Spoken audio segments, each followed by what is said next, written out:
Hey guys, today we are going to analyze a game of mine in full. If you enjoy playing chess and want to improve, hit that subscribe button for more tips and game analysis. Let's get started with the Sicilian defense, e4, c5. The Sicilian is known for imbalanced attacking games, and we can see this already, as my queen has an open diagonal towards the king side, but black's queen has an open diagonal towards the queen side. And this is where both sides are going to attack during the game. This game featured the most popular Sicilian variation, the Najdorf, after knight f3, d6, d4, c takes, knight f6, knight c3. The move a6 is what gives the Najdorf its character. Since white has no immediate threats, this move is a clever waiting move that stops knight b5 ideas, often seen in other variations, such as the Sicilian Taimanov, for example. This idea of stopping threats in advance is known as prophylaxis. I developed with bishop g5, another prophylactic move. Not only do I develop my bishop, but I also discourage the advance e5. Since after knight f5, black can no longer play d5. This is because of the pinned knight. After e6, both players plan to castle. I played queen d2, which aims for queenside castling, and black developed the bishop to e7 with the idea of castling kingside. After f3 defending e4, black played h6, forcing the bishop back to e3. However, I think h6 is a small inaccuracy because the bishop on e3, this is an excellent square for the bishop. It aims at both the queen side and the king side, which controls many important squares such as a7 and b6 on the queen side and h6 on the king side. So here black developed with queen c7, and now both players started their pawn storms. I advanced with g4 and black played b5. And now here we have another prophylactic move, a3. This move stops b4 and also allows the knight to stay firmly in place on c3. And here on c3 it can defend key central squares like e5 and e4 and d5, for example. The next few moves are focused on development with bishop b7, queenside castling, and knight d7. And I think this was a bit of passive square for the knight, but it's common in the Sicilian Najdorf. Instead of developing my bishop on f1, I instead played h4. This move supports g5. I delayed developing my bishop because it's unclear where it belongs. Because usually this bishop goes on e2, where it defends c4, for example. If the knight wants to go to e5 and c4, we can just trade it off. But in some lines, the bishop can also go to e3, where it aims at the weak e6 pawn. This e6 pawn is going to become a target later on in the game. Both sides continue to develop with rook c8, bishop e2, knight e5. Now this knight's very strong, centralized. However, this pawn on h6 has a special name. It's called a hook.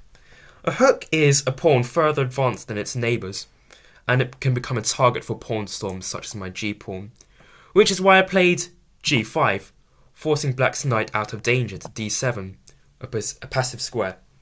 Now I played a great positional sacrifice that destroys black's pawn structure, and you may pause the video if you want to find it.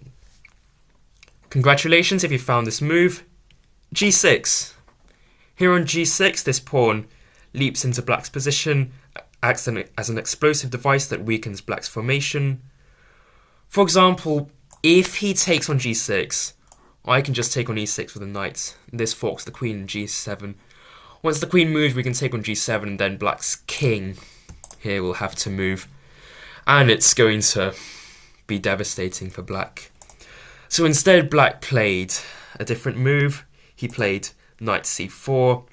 And after knight c4, a series of exchanges took place, firstly on f7 and then on c4. And here we have a new hook.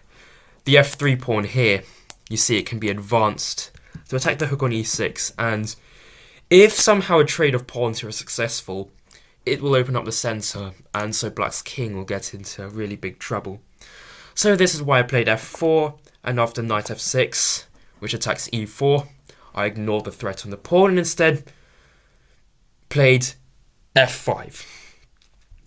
Black played e5, which closes the centre, but it's got a drawback. It allowed my knight to leap into e6. And here on e6 it can attack a lot of dark squares, key dark squares in black's territory, such as g7, c5, c7. Sometimes a knight with an outpost this far into black's position, it can be worth more than a rook.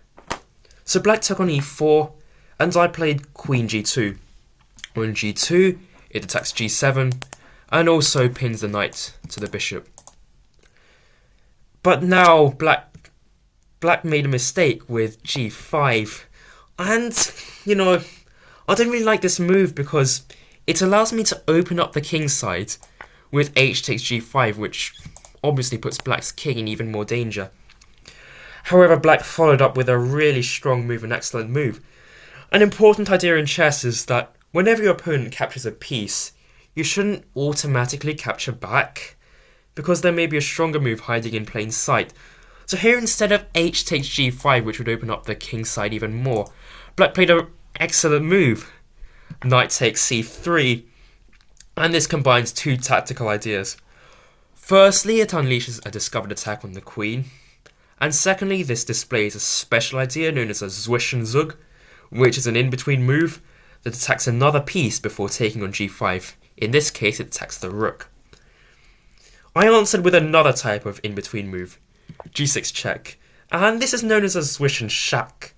This is similar to a Zwischenzugs, with the difference being the opposing king is in check and must move out of danger. So black played king g8, and this leaves both my rook and queen hanging. But in my opinion, the next move deserves 2 exclamation marks. Can you find the beautiful idea here? Pause the video and if you can try to find it. So I played f6, sacrificing the queen. And taking the queen is a big blunder, because the main idea here is we have mate in 1 with f7, which would have been an embarrassing way to end the game for black. This move here, f6, also clears the 7th rank for my queen. As after bishop takes f6, I played queen takes b7, which already threatens mate on f7, so black's got no time to take this d1 rook. After knight e2 check, king b1, black took on e6. Here it looks like it's all over for me, as remember, black is a piece up and is defending all the key squares, such as e7, f7 and f6. And also black's king looks like it's kind of safe because my g6 pawn here, it blocks the g-file, so it's a hindrance even though it's a friendly pawn. But here I've got another tactic at my disposal. Rook takes d6, a rook sacrifice. This sacrifice is called a deflection, the idea being if black takes, we have the same idea, queen f7 checkmate. Black sacrificed the knight with knight c3 check, but that did not help as after I took, black's queen is now overloaded, because it has to defend f7, f6 and c8 at the same time. So in the game, black played queen e7, losing the rook, and after king g7, after queen c8 check, king g7, I played queen d7, which pins the queen to the king. And as a general rule, if you're already ahead in material, you should aim to exchange queens to avoid black starting up some kind of attack. This leaves me a full rook up in the endgame. 3 things to take away from this game. 1. Don't avoid sacrificing pawns for positional advantages, like here, g6 weakens black's pawn structure. 2. Always look out for hooks in the opponent's pawn structure to open up the position, especially if you are attacking, such as this h6 pawn. But also, this a3 pawn, if black's attack was strong enough, this could be considered a hook because of b4 and taking on a3, which, if he had managed to do that, if he had time, this game would have had a completely different outcome.